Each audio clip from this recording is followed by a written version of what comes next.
अभी चुनाव को 4 महीने बीते हैं, फिर नए चुनाव की चर्चा क्यों होने लगी है? साल 2019 में प्रधानमंत्री नरेंद्र मोदी बनेंगे या योगी आदित्यनाथ बनेंगे या राहुल गांधी बनेंगे? अब सवाल यह नहीं है, बल्कि सवाल यह है कि चुने कैसे जाएंगे, क्योंकि अगले कुछ दिनों में प्रधानमंत्री नरेंद्र मोदी संविधान में एक बड़ा संशोधन करने जा रही हैं और इस संशोधन के बाद आपका वोटर आईडी कार्ड बदल सकता है। सबसे सटीक विश्वसनीय तरीके से जिम्मेदारी निभाना, निडर हो, आपके लिए सिस्टम से भिड़ जाना, आपके हर मुद्दे को मजबूती से उठाना, खबर को सिर्फ बताना नहीं, उसकी तह तक जाना, समाज के हित में समाज को आईना दिखाना, आपके और सरकार के बीच सेतु बन जाना। आधार कार्ड, पैन कार्ड और राशन कार्ड पर क्या फर्क पड़ेगा? क्या वो भी बदलना होगा? अभी से देश के करोड़ों हिंदू मुस्लिम कागजात ढूंढने में क्यों लगे हैं? एक एक कर सारे सवालों का जवाब आपको देते हैं। सवाल नंबर 1, पीएम मोदी संविधान में संशोधन क्यों करेंगे? जवाब, एक देश एक चुनाव के लिए संविधान के अनुच्छेद 83, 85, 172, 174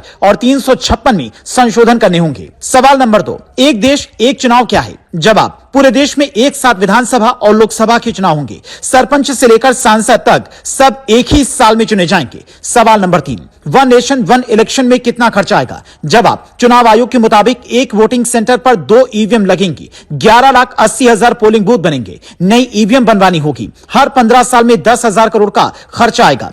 सवाल नंबर 4, क्या नया वोटर आईडी कार्ड बनेगा? जवाब, पूर्व राष्ट्रपति रामनाथ कोविंद की कमेटी ने 18,626 पन्नों की जो रिपोर्ट दी है, उसमें लिखा है कि पूरे देश के लिए एक ही मतदाता सूची होनी चाहिए, यानी नया कार्ड बन सकता है। आधार कार्ड और वोटर आईडी लिंक होंगे तो फिर सारे कागजात नए बन सकते हैं। सवाल नंबर 5, बाबा साहेब अंबेडकर की टीम ने जैसे 60 देशों का संविधान पढ़कर भारत का संविधान बनाया, क्या कोविंद वाली कमेटी ने भी दूसरे देशों से जानकारी जुटाई है?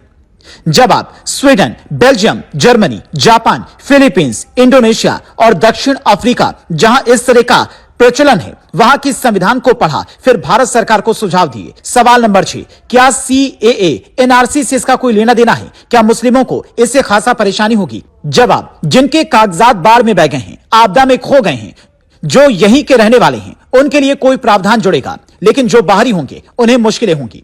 यही वजह कि कई राज्यों में मुस्लिमों के बीच में कागज ढूंढने का भ्रम भी फैलाया जा रहा है, लेकिन इन सब से अलग मोदी सरकार की कैबिनेट ने इस प्रस्ताव को मंजूरी दे दी है और आने वाले दिनों में संसद में बिल आ सकता है, जहां इसे 2/3 बहुमत से पास करवाना जरूरी होगा, फिर राज्य की विधानसभाओं में पास करवाना होगा। लेकिन यह राह इतनी आसान नहीं होगी, क्योंकि एक देश एक चुनाव का मॉडल अगर भारत अपनाता है तो फिर करीब 17 राज्यों में जहां का कार्यकाल अभी 5 साल पूरा नहीं हुआ है, वहां की सरकारों को या तो बर्खास्त करना पड़ेगा या फिर उन्हें कार्य विस्तार देना पड़ेगा। दोनों ही स्थितियों में संविधान में संशोधन जरूरी होगा, जिस पर कई तरह के सवाल खड़े हो सकते हैं। हालांकि पत्रकार राशिद किदवई कहते हैं, पीएम मोदी जो काम करते हैं उनकी मंशा ये होती है कि ज्यादा से ज्यादा प्रचार हो। देश में बड़ी आबादी मध्यम वर्ग की है, उनको खर्चा बचाने के लिए बात कहने से सरकार की लोकप्रियता बढ़ जाएगी। यानी एक देश एक चुनाव पर सियासी विरोध के सुर सुनाई देंगे, लेकिन जनता की तरफ से आवाज शायद ही उठे, क्योंकि एक देश एक चुनाव के पैसे वाले जो फायदे समझाए जा रहे हैं, उसे अगर थोड़ा विस्तार से समझें तो आपको एहसास होगा ये तो काफी पहले ही हो जाना चाहिए था। एक देश एक चुनाव के फायदे, हर साल चुनाव होने से अर्धसैनिक बलों,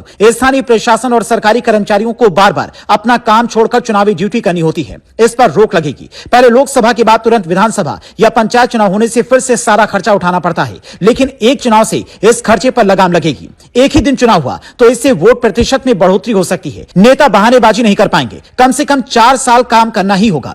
लेकिन इसका सबसे बड़ा नुकसान यह है कि पहली बार बड़े स्तर पर बदलाव में बड़े बजट की जरूरत पड़ेगी और मंदी के दौर में ऐसे फैसले से सरकार को बचना चाहिए। लोगों के लिए मुश्किल यह होगी कि अलग अलग चुनावों का लालच देकर वो नेताओं से काम नहीं करवा पाएंगे, बल्कि केंद्र और राज्य में दोनों जगह एक साथ नेता चुन लेंगे, तो वो काम करें या ना करें 5 साल बर्दाश्त करना ही होगा। इसलिए वन नेशन वन इलेक्शन के साथ कई लोग ये शर्त जोड़ने की मांग कर रहे हैं कि जनता को राइट टू रिकॉल का अधिकार दिया जाए, यानी जो सांसद विधायक काम ना करे उसे कुर्सी से हटाने का हक भी मिले, ताकि चुनाव के वक्त नेताजी जनता के चरणों में और चुनाव के बाद जनता नेताजी के चरणों में ना रहे, बल्कि विकास जारी रहे। आपके हिसाब से क्या नया सुझाव इसमें शामिल होना चाहिए, जरूर बताएं। इस खबर में फिलहाल इतना ही, लेकिन आपको एक खबर अच्छी लगी तो इस खबर को लाइक कीजिए और चैनल को फ्री में सब्सक्राइब करना बिल्कुल मत भूलिए।